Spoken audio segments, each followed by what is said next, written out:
Welcome back. It's like club in the morning, nice music, and we talk about cocktail.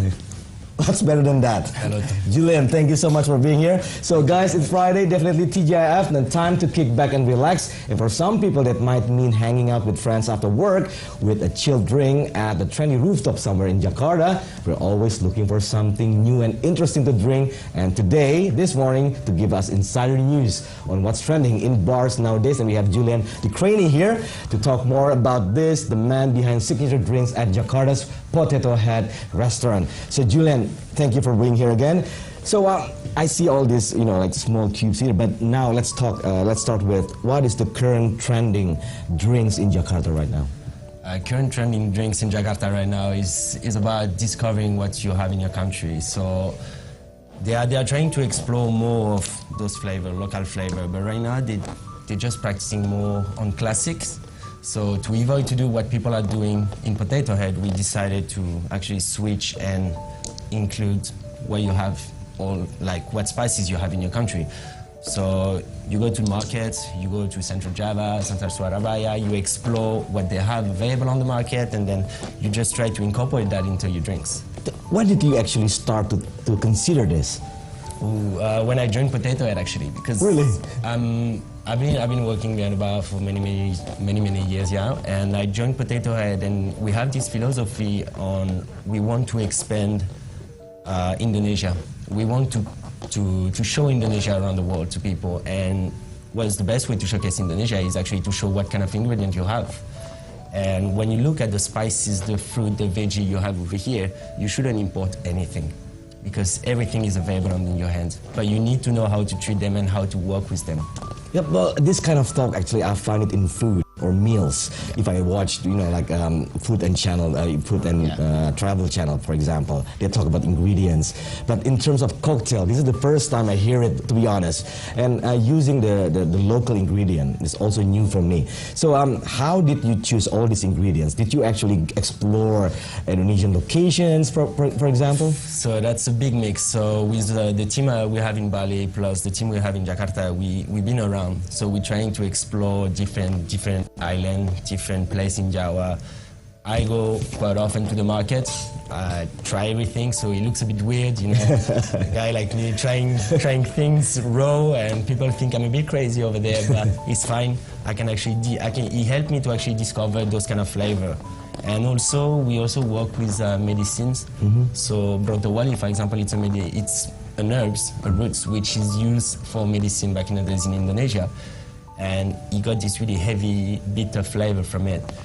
And you can actually incorporate it in the drinks instead of using a bitter spirit. You can actually make your own spirit from Brotowali.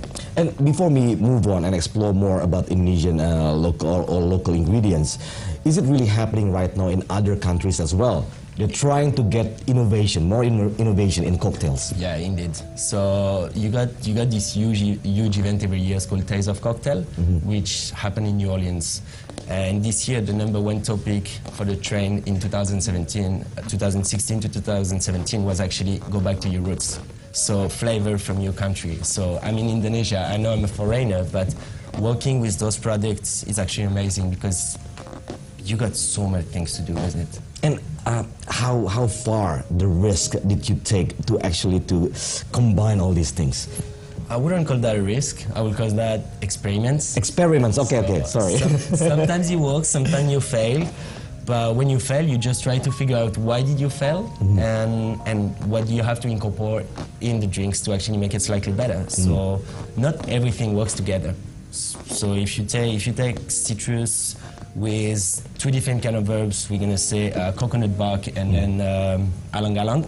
It's not gonna work because you got two earthy flavor with one citrusy flavor. So those kind of combination will not work. So you really have to be careful of each flavor from each ingredient. Let's see these small tubes here. Can you lift it up to the camera and show it which one is actually mixed or compatible with the others? So, for example, what is this? So this one, it's a root.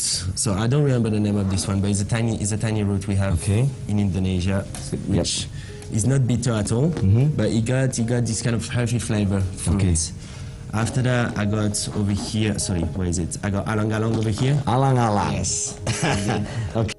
Can I open this? Yes, please. Oh, sorry. Don't worry about it. So, I'm sorry. It's no problem. Earring. So, alang-alang. Alang-alang. Okay. Alang-alang works with?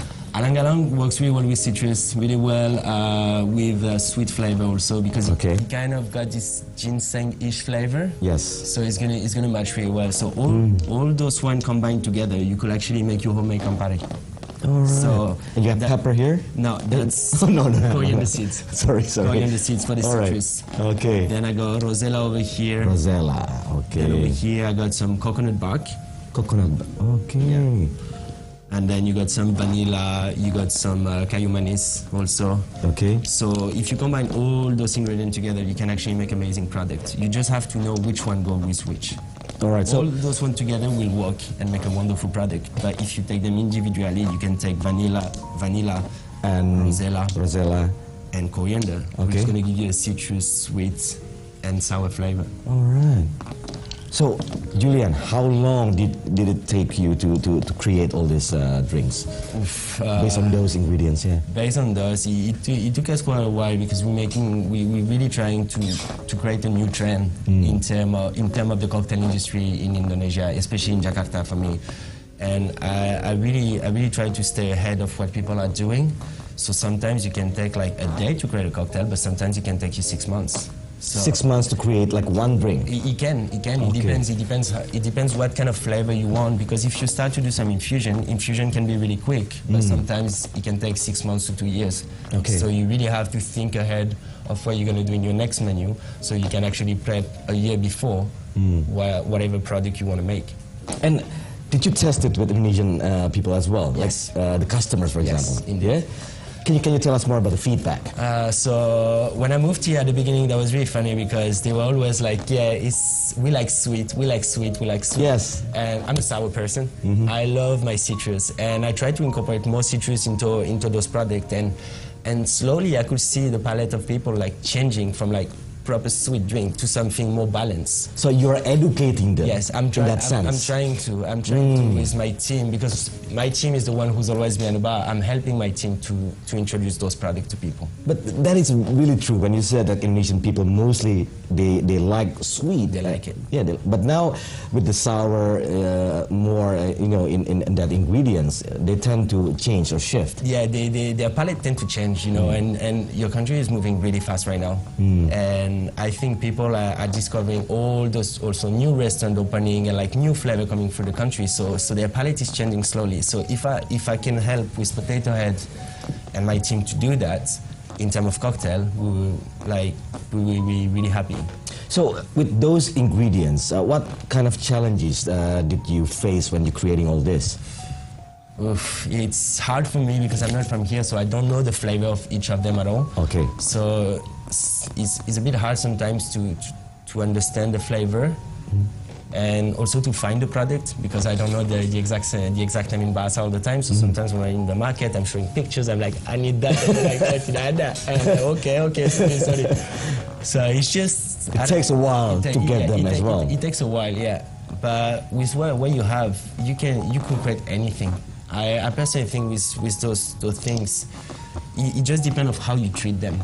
You can make a tea, you can make a cocktail, you can make some food. So it's just the way you treat your ingredients. It's very interesting though, because it's far from here. It looks like Chinese herbs. Yes. And I just want to correlate.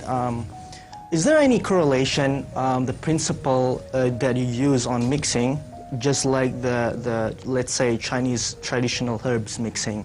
What I'm saying is that the methods. Yeah, the methods, are they the same or are they different? Because you're using alcohol, but the other ones are actually medicine.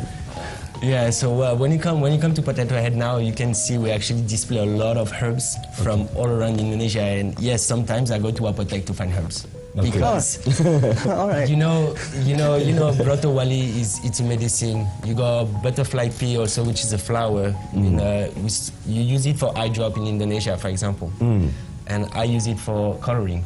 So the flower is blue, and it gives you this kind of blue-purple flavor. So you go to a apotheke, and you can find those products, which you know is actually not dangerous because you've been using them and like having them for the past 20, 30, or 50 years. Okay. So. Yeah, no, it's not dangerous. Don't worry. If you know how to treat your ingredients, it's not dangerous. All right, but with the variety that you already created, can you tell us more? Like, how many did you create these cocktails? But you can answer it after the break. All right, so we'll be right back after this. Still with Julian here. Don't go anywhere.